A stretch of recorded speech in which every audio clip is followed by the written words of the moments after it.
आज के सेशन में हम लोग देखेंगे कि हैक हम्फ्रीज टेक्निक ये होता क्या है। जैसे पिछले सेशन में हम लोग ऑलरेडी डिस्कस कर चुके हैं कि हम्फ्रीज टेक्निक होता क्या है, बाइनोकुलर सब्जेक्टिव रिफ्रैक्शन में उसका यूज कर रहे होते हैं। अभी हैक हम्फ्रीज क्या है, ये बेसिकली किसी टेक्स्ट बुक में नहीं मिलता है, क्योंकि ये किसी टेक्स्ट बुक में लिखा हुआ नहीं है। इसको कहीं ना कहीं आप इंटरमीडिएट यूज कर सकते हो। इंटरमीडिएट कहने का मतलब बाइनोकुलरली भी यूज कर सकते हो, मोनोकुलरली में भी यूज कर सकते हो इस टेक्निक का। पहला। दूसरा ये बात है कि इसमें इस टेक्निक में ये प्लस पॉइंट एक और है कि इसको बेसिक टेक्निक भी कहा जाता है। कैसे वो देखते हैं। अगर हम इसे हैक हम्फ्रीज को क्या है, तो अगर हम देखें हैक हम्फ्रीज टेक्निक, ये टेक्निक है, राइट। इस टेक्निक का अगर हम बात करें तो कहीं ना कहीं ये टोटली मॉडिफाइड टेक्निक है। मॉडिफाइड टेक्निक है। किसका मॉडिफिकेशन है, तो टोटली इसका मॉडिफिकेशन है। Humphreys immediate contrast. इसका सेकेंड नाम क्या था, साइकोलॉजिकल सेप्टम। साइकोलॉजिकल सेप्टम इसी का। तीसरा थर्ड नाम क्या था, इसी को फॉगिंग भी कहते हैं कहीं ना कहीं। ये वो फॉगिंग नहीं है, सडन एंड फॉगिंग या फॉगिंग वो नहीं है, वो फॉगिंग भी नहीं है। ये साइकोलॉजिकल सेप्टम को फॉगिंग भी कह रहा होता है, कभी ना कभी लोग कहते हैं ऐसा। तो ये मॉडिफाइड टेक्निक है, इसके बेस्ट यानी ये प्रिंसिपल तो यूज होगी। अभी प्लस पॉइंट ये है कि हैक हम्फ्रीज टेक्निक में ये हम लोग कर रहे होते हैं कि इसका मॉडिफाई वर्जन है, मतलब इसमें जो प्रोसेस हो रहा वो तो होगा, इससे अलग होगा। एक और हम क्या बोले, आप इसको बिटवीन रख सकते हो। बिटवीन यूज करो तो ये दोनों में यूज हो रहा होता है, मोनोकुलरली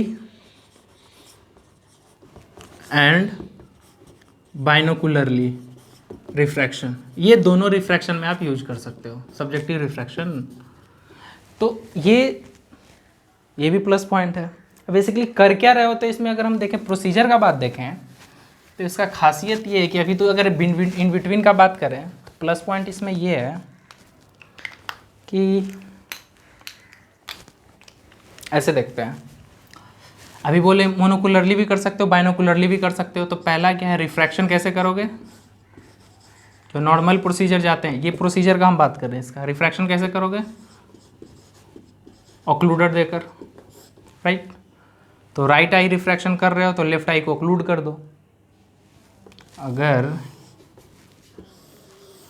सपोज ये राइट आई है और ये लेफ्ट आई है तो इस आई को ऑक्लूड करो, राइट। इसमें रिफ्रैक्शन करो, पहला पॉइंट ये प्रोसीजर में। सेकंड क्या देख सकते हैं हम इसको, अगर हम इसमें रिफ्रैक्शन कर रहे हो तो अगर इसमें रिफ्रैक्शन हो गई है, मान लो रिफ्रैक्शन हो गया, कुछ RX भी आ गया इसका, यानी प्रिस्क्रिप्शन अब निकल रहा होगा, तो मान लो कि +1 - 5 डेसिल 180 ऐसा आया, सपोज एग्जाम्पल के तौर पे लिए हम। तो सेकेंड इसमें हम क्या कर रहे होंगे कि ये जो वैल्यू आई है तो ये तो इसमें आई है। अब इसका फेलो आई का रिफ्रैक्शन करेंगे, राइट। तो फेलो आई का रिफ्रैक्शन तो अब करेंगे, क्योंकि अगर मोनोकुलरली कर रहे हैं तो ऑक्लूड किए तो मोनोकुलरली कर रहे हैं। अब जब फेलो आई का कर रहे होंगे उससे पहले क्या करेंगे, ये रिफ्रैक्शन आने के बाद अगर ये इतना है तो हम इसको ऐसे लिखते हैं, ये वैल्यू तो आया है। तो अभी प्रिस्क्रिप्शन मानो ये है प्रिस्क्रिप्शन, वो सेम है, -0.50 डेसिल एक्सिस 180, राइट। तो ये लिखें।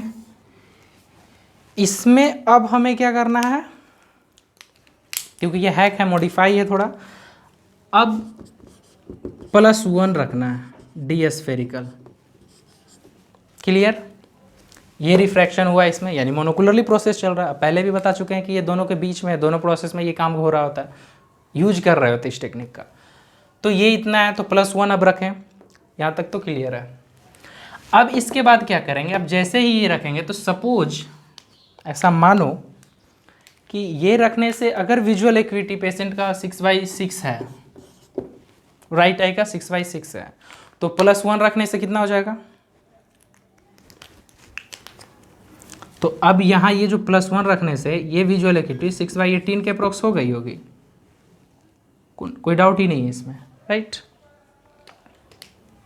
अगर 6/18 ना हुई है तो 6/24 का प्लस होगा, और ये प्लस क्या है, 6/24 में हम प्लस क्या लिखे हैं, अगर ये आपको नहीं समझ में आ रहा है तो आप विजुअल इक्विटी का चैप्टर जाकर देखो, विजुअल इक्विटी का लेक्चर जाके देखो, उसमें ये बताएगा कि प्लस माइनस हम लोग क्यों लिख रहे होते हैं, क्या होता है, तो उसमें ये आपको क्लियर होगा। कहने का मतलब 6/24 प्लस कहने का मतलब 24 वाला लाइन जो वो पढ़ रहा है उससे थोड़ा नीचे। अब 6/18 से 24 में एक लंबा गैप है, लंबा गैप मतलब अप टू, अगर हम लोग 6/6 से 6/9 जाते हैं तो 0.25 में अगर एक लाइन ब्लड हो जाता है तो इसके अकॉर्डिंग हम फिर 6/9 से 6/12 जाए तो फिर 0.25 चाहिए, तो यानी 6/6 से 6/9 जाने में, अब ऐसे समझो कि ये 6/6 है, 6/9 मेरे को अगर विजुअल इक्विटी करना हो तो अगर हम यहाँ प्लस 0.25 रखें तो आसानी से चला जाएगा। फिर 6/12 रखना हो तो ये फिर 3 का गैप है, तो फिर प्लस 0.25 अगर रखें तो ये आसानी से चला जाएगा। तो अगर 6/12 डायरेक्ट लाना हो तो डायरेक्ट प्लस 0.5 रख सकते हैं ये दोनों को ऐड करके। हाँ, तो इस बेसिस से अगर हम और थोड़ा ऊपर जाएं तो 6/12 से 6/18 के बीच का गैप है, 18 से 24 के बीच में भी तो गैप है, तो कहीं ना कहीं अगर 1 रखेंगे तो ये अप टू 4 लाइन तक तो चली जाएगी, तो ये 6/24 प्लस हो रहा होगा, जबकि ये स्नेलेंस वैल्यू में प्लस का बीच का कोई वैल्यू नहीं है, 6/18 से सीधे लेटर 6/24 पे प्रिंट आउट है। तो अगर होता तो वो पेशेंट पढ़ रहा था, अगर नहीं है तो आप ऐसा समझो कि 6/24 प्लस में होगा। तो ये मान लो कि 6/18 विजन आया या ये विजन आई, ठीक है, ये तो समझ में आ रहा है, तो यहाँ तक अप टू क्लियर है। अब क्या करना है कि यहाँ दो बातें, अब यहाँ पे दो बातें ये हो गई, तो दो बातें अगर आती है तो फिर से हम नॉर्मली लिखते हैं क्योंकि ये पॉइंट में जाएगी। दो बातें यहाँ याद रखने की यही थी, दो बातें ये होगी कि ना तो पेशेंट की विजन 6/12 हो चुकी है, 6/18 अगर 6/18 आ गई तो ठीक है, नहीं आई है तो 6/18 अगर हटा देते हैं, हम 6/12 ले लेते हैं, यहाँ पे 6/12 लेते हैं। अब 6/12 क्यों लेंगे, क्योंकि पेशेंट का विजन 6/6 है, तो 6/9 तो 6/12, तो ये 6/12 है, राइट, 6/12 कर लो, और ये 6/18 प्लस कर लेते हैं क्योंकि ये हो रहा होगा एक्चुअली, अगर 0.25 के रेशियो से हम देखें तो अगर 6/12 हो गया, if 6/12 then yes, right, if not, अगर ये 6/12 पेशेंट नहीं जा पा रहा है तो कहीं ना कहीं एकोमोडेशन एक्टिव है, इसका मतलब है कि वो अंडर प्लस है। ये जो करेक्शन हम किए हैं, ये जो करेक्शन आई है, इस पे तो कहीं ना कहीं एकोमोडेशन उसका रिलैक्स नहीं हुआ था, जबकि मोनोकुलर सब्जेक्टिव रिफ्रैक्शन जब हम लोग देखे थे तो उसमें देखे थे कि स्टार्टिंग स्फेरिकल इन पॉइंट, फिर एकोमोडेशन को कंट्रोल करना है, एस्टिग्मेटिज्म फाइंड आउट करना, फिर बाइनोकुलर बैलेंसिंग करना है, फिर स्फेरिकल बाइनोकुलर बैलेंसिंग करना है, वगैरह वगैरह, जो सब सही है। अगर नहीं है तो आप क्या करो, 6/12 लाओ, और अगर नहीं है तो क्या होगा, तो मान लो 6/9 होगा। अगर अंडर करेक्शन होगा, अंडर करेक्शन करने का मतलब ओवर माइनस, तो 6/9 होगा। तो अगर 6/9 है तो फिर प्लस पावर थोड़ा बढ़ाओ और इसको 6/12 तक ले जाओ, फॉक करके ले जाओ अप टू 6/12। ये की पॉइंट है, ये आप इसको ऐसे ही याद रखोगे। अब ये जब ये 6/12 तक आप ले जाते हो, यहाँ तक तो क्लियर है। अब 6/12 ले आए, मान लो कि अब ये परफेक्शन हो चुकी है। अब क्या करो, ये ऐसे ही छोड़ दो, ये जो +1 रखे हो ना, राइट आई में ही छोड़ दो। अब फेलो आई का करो। अब ये मोनोकुलर रिफ्लेक्शन बाइनोकुलरली हो रहा है, पहले ही बताया था कि ये बीच में ही रखते हैं। तो अब ये बाइनोकुलरली कर रहे होगे, जब आप बाइनोकुलरली कर रहे होगे तो मान लो बाइनोकुलरली भी कंप्लीट हो गया। सपोज मानो जैसे राइट आई की है, तो राइट आई तक तो समझ में आ रहा। अब इसको ऑक्लूड कर दो, अब इसको ओपन कर दो, अब इसको ऑक्लूड मत करो, अब एक काम करो, मोनोकुलरली मत करो, अब इसको बाइनोकुलरली में हो गया ना, क्योंकि ये तो हम जो भी फॉक करके किए, क्या वैल्यू आई थी, +1 के संग -0.5 180, ये वैल्यू आई थी, ये तो क्लियर है। मोनोकुलरली जब तक कर रहे थे, अब बाइनोकुलरली में क्या करना है, अब इसमें प्लस रख दिए, तो +1 में मान लो 6/12 आ चुकी थी, अगर नहीं आती तो और प्लस रखते, तो और प्लस रखते तो टोटल स्फेरिकल पावर में जुड़ता। तो अगर ये 6/12 अचीव कर लेता है पेशेंट, राइट, +1 रखने से, अच्छा, इसको ब्लैक यूज किए थे तो यहाँ ब्लैक लिखते हैं ताकि ये क्लियर हो कि हमें कब क्या रखना क्या है इसमें। बेसिकली अगर पेशेंट ये +1 डी स्फेरिकल, राइट, अब +1 रखने से टोटल वैल्यू क्या आ जाएगी, 2 डी स्फेरिकल। सॉरी, इसे अगर ग्रीन में यूज करेंगे तो आप लोग कॉमन लाइन समझोगे, इसे कॉमन नहीं है, ये थोड़ा स्पेशल लाइन हो जाएगी क्योंकि बाइनोकुलरली चल रहा है। यहाँ तक तो मोनोकुलरली चल रहा था, अब ये बाइनोकुलरली है तो ये हो जाएगी +2, सिलेंडर वैल्यू वैसा ही रहेगा, एक्सिस वही रहेगा। ये इसमें विजन कितना 6/12, अचीव तो पहले ही लिखें कि करवाना था तो ये करवा रहे होंगे। अब यहाँ पे गेम चल रहा है बाइनोकुलरली, बाइनोकुलरली यानी बाइनोकुलर सब्जेक्टिव रिफ्लेक्शन अब चल रहा होगा। और अप टू ऊपर तक क्या कर रहे थे, क्योंकि वो आई ओक्लूड था तो यहाँ पे मोनोकुलरली, राइट, यहाँ तक क्लियर है। अब ये आई क्या है, फॉग है, यही फॉग है, इसमें रिफ्रैक्शन कर रहे हैं तो क्या इसमें भी रिफ्रैक्शन करेंगे तो इसमें भी कुछ वैल्यू आया, कुछ भी वैल्यू ले लो, सपोज मानो कि इसमें भी सेम आ रहा हो 180। अगर ये वैल्यू इसमें आ रहा है तब तो सही है, फिर +1 इसमें भी रख दो डी स्फेरिकल, तो ये टोटल हो जाएगा 2 -0.5 180। अब ऐसा बहुत लोग सोच रहे होंगे कि अगर ये ना होता, बिल्कुल हो सकती है, ना भी हो सकता है। तो ये जो +1 हम रखेंगे और ये जो 6/12 ब्लड कर रहे होंगे, ये कभी ना कहीं एज के अकॉर्डिंग वेरी करेगा। क्यों? क्योंकि कोई अगर यंग है तो उसका डायलेट, प्यूपिल तो डायलेट होती है तो वो 1 में आसानी से ब्लड हो जाएगा अप टू 4 लाइन। बट अगर कोई ओल्ड एज है जिसका प्यूपिल ऑलरेडी कंस्ट्रिक्ट, आई मीन छोटा है, स्मॉल है, तो वो तो नहीं होगा, उसको और प्लस चाहिए तो रख सकते हो, क्योंकि पहले ही बोले कि अप टू 12 तक उसको ब्लड करना है तो आप कर सकते हो आसानी से आफ्टर बेस्ट स्फेरिकल विजन के बाद। अब वेस्ट स्फेरिकल विजन कैसे फाइंड आउट करेंगे, ये हम अलग बहुत सारा टेक्निक है, रेटिनोस्कोपी से भी कर सकते हो, विदाउट रेटिनोस्कोपी से भी कर सकते हो, ये हम लोग अलग सेशन में देखेंगे कि without retinoscopy best spherical vision कैसे फाइंड आउट करते हैं। ये तो अगर ये कर रहे होते तो क्या, अब ये दोनों कहीं ना कहीं, फिर इसमें भी +1 रख दिए तो ये आ गया यहाँ पे, अब ये दोनों बैलेंस है, +1 है मतलब फॉग है। अब क्या करेंगे, अनफॉग करो।